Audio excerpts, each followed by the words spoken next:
Hello everybody. It's 12:30, we haven't got anybody there yet, I don't think. Have we got anyone there?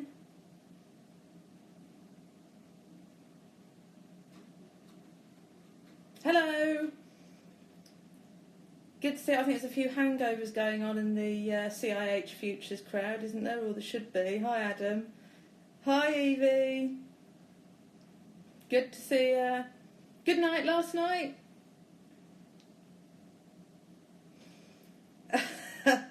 Yeah, I bet you are. Hi there. Hi. Oh my goodness, it's Faisal. Hello. Good to see you. Hello. Right. Oh, lots of people are joining. That's great. I've got my comms officer here. I've got Ross. We've never done live Instagram streaming before, so we're both very excited and petrified in equal measure. Shall I show you, Ross? Say hello. Okay, hello everyone. You alright? Ross will also bring this to a very sudden halt if I do anything unplugged or if I go a bit Donald Trumpish. Glad you had a good night. And I'm glad Evie finally got to London yesterday. That was a bit of a journey, wasn't it, I think? Yeah. Hey up, Ross. Hello. Your commitment, everyone, is quite incredible. That's really good. Listen, do you want me to wait a few minutes? It's 12:31. What a marathon. I can wait a few minutes for more people. Yeah, I saw that Get Evie to London hashtag. That was quite impressive. I'm not sure that you'll have got back. I think you were staying overnight, weren't you, according to Twitter?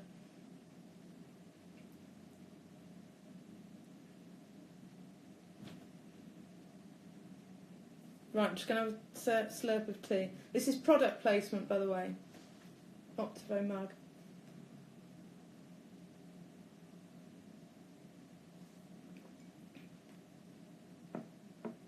Oh, you're still in the big smoke. Well, welcome. We're in Croydon here.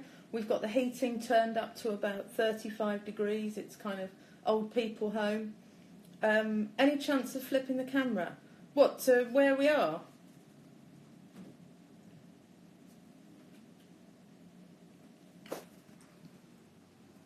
There you go.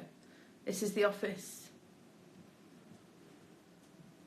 There's Ross again. Hello. There's a big building behind there. It's pretty gorgeous, isn't it? Not Ross, I don't mean. I mean the view outside. Sideways. Well, yes, I had a little trouble with that. That's a bit weird, isn't it? Is that all right? Does that work? Is that better?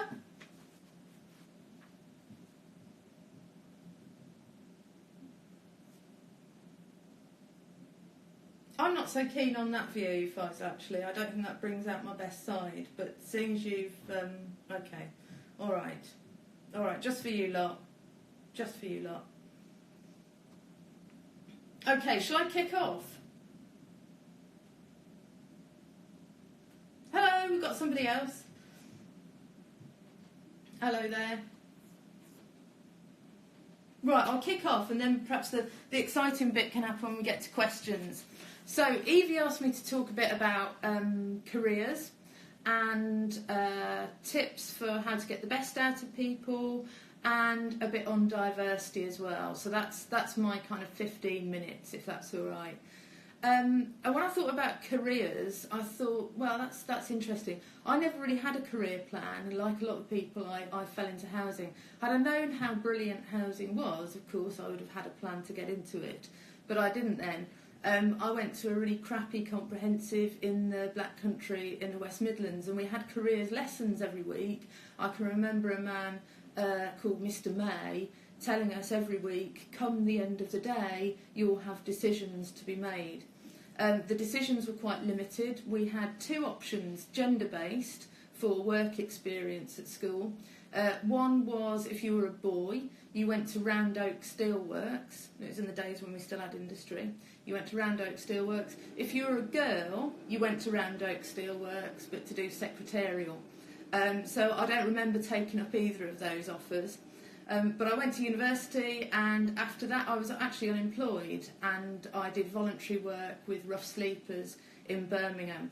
And how I fell into housing was through the job centre, in the days where you had to go and get a card, borrow somebody's pencil, which I remember at the time annoyed the person quite a lot, and write down the details. And I found the details of this fantastic job, which was at a 100-bed direct access hostel in the West Midlands. The only snag was the job was as an admin assistant. So I went along, and pretty soon after that it was found out I was absolutely rubbish at administration. I was the worst on the entire staff team at administration, but I was quite good with residents. And in those days, we're talking 1992, there were no resettlement plans in place for people living in big homeless hostels. People left to fend for themselves in dormitories, and there was a big kitchen on site, and it was all pretty grim and very dysfunctional. And I remember setting up literacy lessons and activities for the men, and what we now know as one-to-one key working. So I found that I had got a skill, and that was a good thing. So I carried on in homelessness, and I moved to Brighton in 1994. Carried on in homelessness for about 10 years, and I managed my own large hostel for very challenging people challenging experiences, men, women, all ages, extreme mental health problems, ex-offenders. And I probably learned a thing or two about how to communicate over those years. Quite extreme communication. I remember being woken up at 7 a.m. on a Saturday morning by the police wanting me to go and negotiate in a hostage situation, which was quite extreme, and also negotiating my way out of somebody pointing a knife at me. So it was pretty good grounding. We learnt a lot of humour, and that was really good work. But one of the big tips that I've got along the way is never turn down the opportunity for development and learning. And I was really lucky in those days when there was a bit more funding around for training, and my employers gave me the opportunity to go and do a master's in housing at Southbank University part-time, which was brilliant. I think it took me about 5 years to get through the dissertation phase, but that was just fantastic. And I ended up with a master's, and very soon after that I got my first big break, and I went to work at the National Housing Federation as a policy officer, which was fantastic experience. And I was at the National Housing Federation for about 9 years doing different jobs, worked my way up from policy officer to assistant director. So just on the learning and development side, don't forget the £5 future. We can sign up under 30s to the CIH for £5. So while there might not be the resources that there were back in the 90s, there are ways of securing your own future and making sure that you take responsibility for it. So went to the National Housing Federation and then moved to Amicus Horizon as a director 5 years ago. We've now come through merger, and we're Optivo, and the rest is history really. But I've picked up a few tips along the way. I think firstly, study is really good, and as I've said, you've got to find ways of making that cost effective. There are ways of taking responsibility for it. Actually, I got into the CIH quite late on through the executive route, so it's never too late. Keep on going and keep on thinking about your own personal development. Second one, a bit more surprising, sometimes you have to take a pay cut or a reduction in your sort of job circumstances. And I took a pay cut to go to the National Housing Federation because I thought it sounded like a really good experience. Sometimes we get trapped by our circumstances because they're too comfortable. So at some point in career, it is really good to sort of think about things a bit more objectively. I took a pay cut, sideways move, and never look back. Sometimes you've got to take on additional challenges like extra travel. I did that. I commuted from Brighton to London rather than just carry on going to the Brighton office, and that was great because it was good visibility for me and got me involved in lots more opportunities at the National Housing Federation.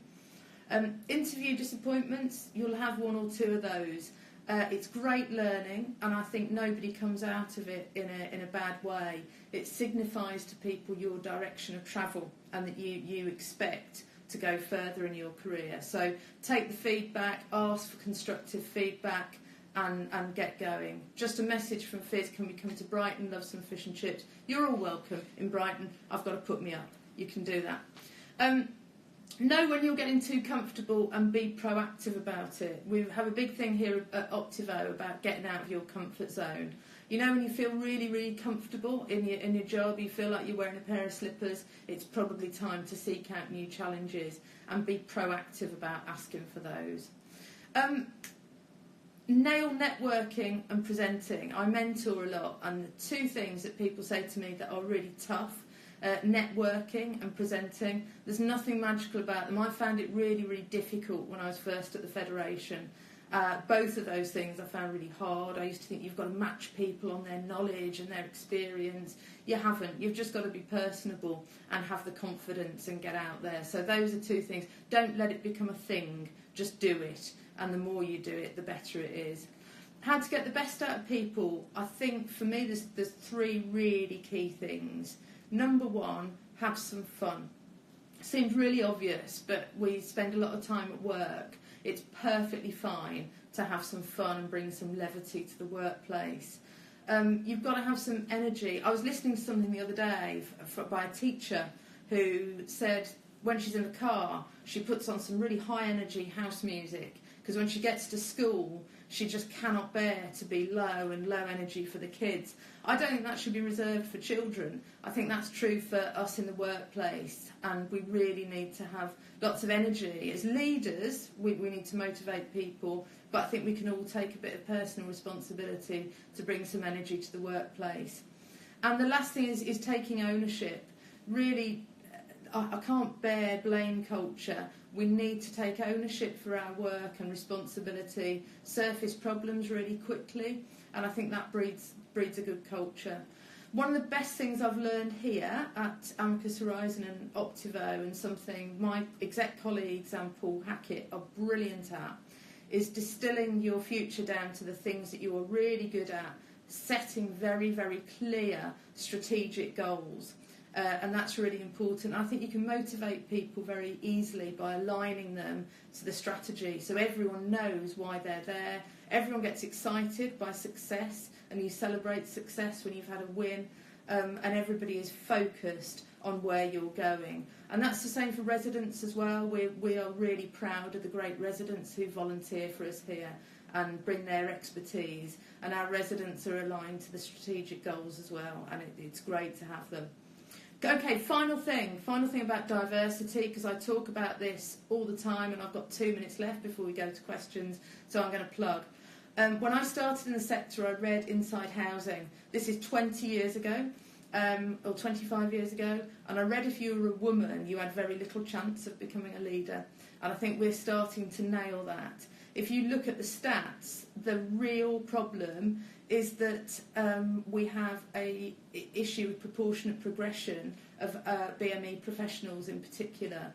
And I think that's a great problem for the sector. It's a great problem for the sector's success. We all know there's lots of research out there that says the best organisations have diverse boards and leadership teams, the better approach to risk. So it's a strategic issue and shouldn't be left for the HR department or the poor E&D officer to deal with. This is a leadership issue, and I'm really proud to be part of Leadership 2025, which launched 2 weeks ago, which is a sector development programme for senior BME professionals. And we're putting 6 through the programme this year, and it's aligned with Roffey Park, so it's real CV gold dust. And this will go on and perpetuate throughout the year, because we really need a shot in the arm for those statistics, which I think are going backwards. So I'm proud to be part of that, and I would just urge anybody, this is a plug but it's well worth it, to go and look at the Altair review on diversity. The time for lamenting has stopped. We need some action, and there's some real sensible 5-point actions in there. So I think my time is coming up now, my 15 minutes of talk, and I'm really, really excited about your questions. Up to you.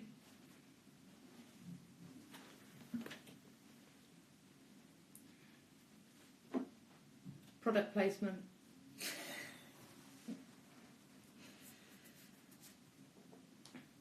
If you haven't got any questions, that's fine. You might just have a bad hangover, and you might just be using the opportunity to have come into a room for a lie down.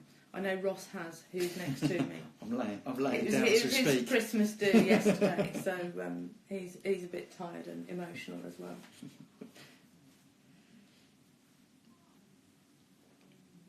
How do I stay cool? It's about 35 degrees in here at the moment because we've set it to old people's home setting.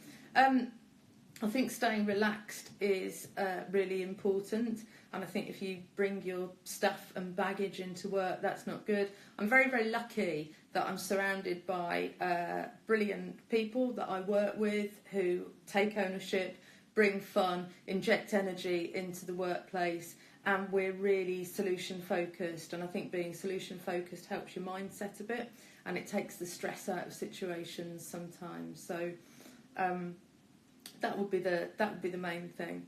And I think I am quite energetic. I do have commitments outside of work as well. I have my elderly mum live with us, so I know what it's like to have those commitments outside work as well. What one bit of advice would you give to the young leader who's struggling to get their voice heard in their organisation? That's an interesting one. I would first of all think about who are they talking to? Who are the movers and shakers in that organisation? And are they talking to the right people? Sometimes the other way of looking at it is if you understand where your organisation is trying to get to and what problems your organisation is trying to solve, then have you got the answers to that, and are you presenting that in a way that's helpful and constructive? I could see another question: what 3 things would you like to see be prioritised in housing related to diversity? In terms of the numbers, that's a tricky one for me. I think it's actually quite straightforward. I think we need a more scientific approach to diversity, which is know your stats. So what is an issue for us in Croydon might not be an issue in Cornwall. So be absolutely relentless about understanding your statistics.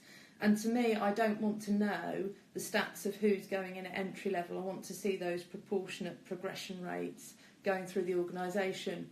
And we have an issue here at Optivo as well. For instance, all our executive team are white. So for me, that says I need to look at succession and talent management, and that takes some time.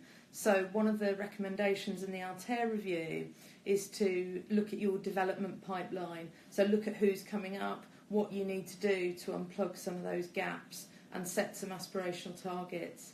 We've got aspirational targets at our board and committee that 50% of all recruitment will be to people from the 3 main protected groups: disability, gender and BME. So set some goals and get there. Sorry if I've missed a couple of questions. Ross, have you got some more? One was cats or Cats dogs? or dogs? Dogs, definitely. Sorry for the cat lovers, but it's a thing. It's binary, and it's dogs for me. Who is social housing for? There's lots of debate about this at the moment. Social housing is for those in need of a secure and affordable home. I think it's market driven as well. I think housing associations don't do enough to tell their story, which is we have a housing solution for people at every single point of the housing market. And wherever you are in the country, there are issues for people at different points. So here in London, I think you need a household income of £100,000 to be able to afford an average home to buy. So there are clearly issues down here in London, the South East, for people at every level, but we need a whole range of housing, and yes, that includes social housing. I've got another question. How do you spot something special in someone? This is a really good question, and I love this. And since I've been working overseeing the people brief as part of my role, I've taken a particular interest in this. I think years ago when I first came to housing, things were terribly hierarchical and a bit awkward. and I think we need to get much better at spotting talent at every level. And I can do it now sitting at a railway station, at a cafe, watching really good service. And sometimes I like to go up to people and commend them for their brilliant service and how they are with people, because I think quite a bit of what we do can be transferable. Yes, you need technical skills, but attitude is really important as well. And I tend to just look for that wherever I am now, and you can certainly spot talent in people. Usually people are positive and looking for challenges themselves and really proactive, and I like to talk to those people. Do you think you have to be a manager to be seen as a leader? Absolutely not. Do I think you have to be a manager to be seen as a leader? No, I think you can lead at entry level. And I can think of examples of colleagues that I work with here and that I've seen in other places who are leaders, right from the people who are on reception or those who are coming to help us with the cleaning and servicing of the facilities, right through to the people on the executive team. I do not think leadership is something that comes with a particular position.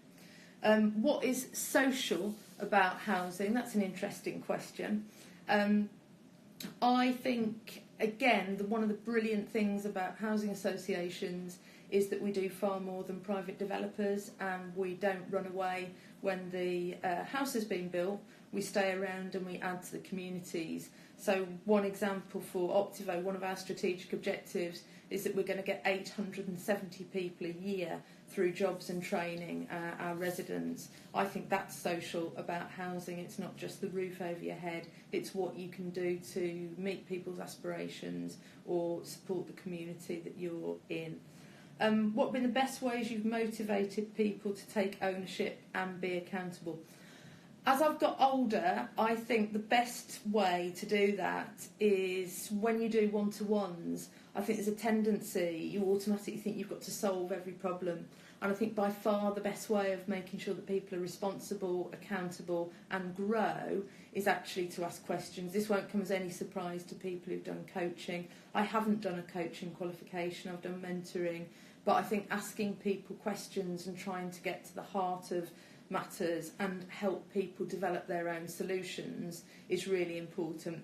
The other thing I think is important as a leader, we talk about something called a T-shaped leader, which is you're able to go across your brief and fly at 1,000 feet and understand what's going on right across. But when you need to, you can drill down into the detail and you know exactly what's going on. And I think as a leader, you have to constantly move between those two positions.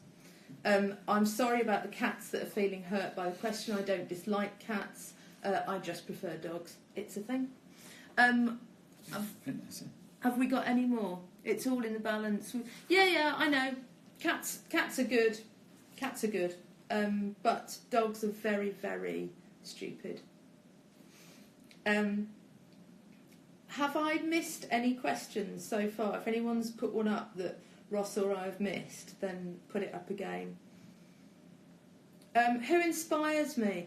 Oh, this is a really, really tough question. I'm not sure, really. I'm always rubbish at this one. I've had great bosses, and I'm really fortunate. Paul Hackett's a fantastic boss. I've been lucky to have good bosses in the past.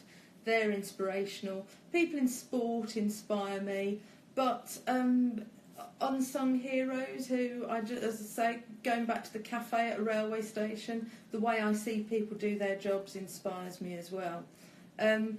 Thinking for the future, what role do managers play? Should they exist in the future workplace? Oh, this is a really, really good debate about self-management. I think we're probably not there yet. I think, let me refer you back to the diversity question. I think as a sector we haven't sorted ourselves out on that yet. I think for the managerless sector it needs to be really mature and really advanced, and then I think we'll give it a go. Another question, do I make work fun and how? Shall I put Ross, the communications officer, onto that? I had a feeling that Kay was going to point the camera towards me. Kay does make work fun. I think we know exactly what we're meant to be doing. but there's, as Kate said, there's got to be the element of fun, and I enjoy coming into work. There is that element of fun. I think Kate achieves it. I made him say that. And he's sitting on a very painful chair at the moment. If you'd seen his Christmas jumper yesterday, you would believe me. How do we develop maturity in the social housing sector? It's probably a virtuous circle, isn't it? And it comes down to leaders. But I think connecting that again to the diversity question, I think for me, you do need to lead it and own it as a strategic issue.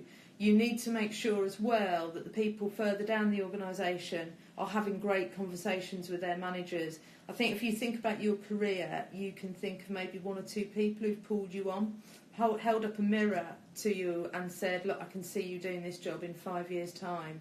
Now, for diversity, if we think that some of the poor progression rates are down to unconscious bias, how can you be sure that your managers are giving that experience or that offer in their one-to-ones and their meetings with every member of the team? Once we have that, then I think we're rocking and rolling. So I think people throughout the entire organisation have got to take ownership for it. Leaders have got to communicate relentlessly and make things very clear and enjoyable, and then I think we'll get there. Yes, I did bribe Ross £100. A little bit more, actually.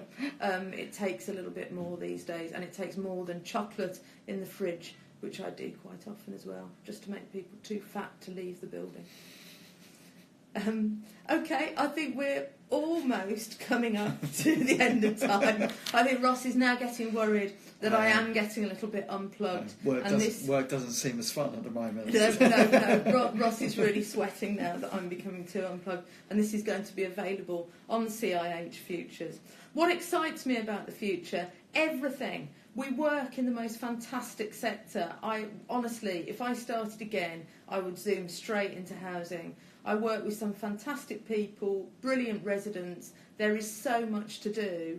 I think we can get distracted by the political environment. I think that changes. If we can carry on being relentlessly positive and giving a great offer, then there is much to be excited about. Who would I like to hear from on here? I've enjoyed the session, of course I have. I'd like to hear from everybody.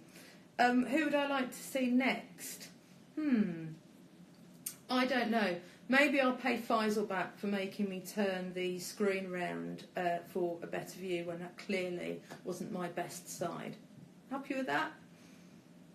Right. Have a brilliant, brilliant weekend. And that's all right. No apologies for being late. This is Instagram Live. This is my first experience on it, and I've enjoyed it hugely. Thank you ever so much for your positivity and support, and we'll see you later. Thank you very much. 40 years in the business, darling. Never missed a cue. All right. Thanks. Bye, everyone.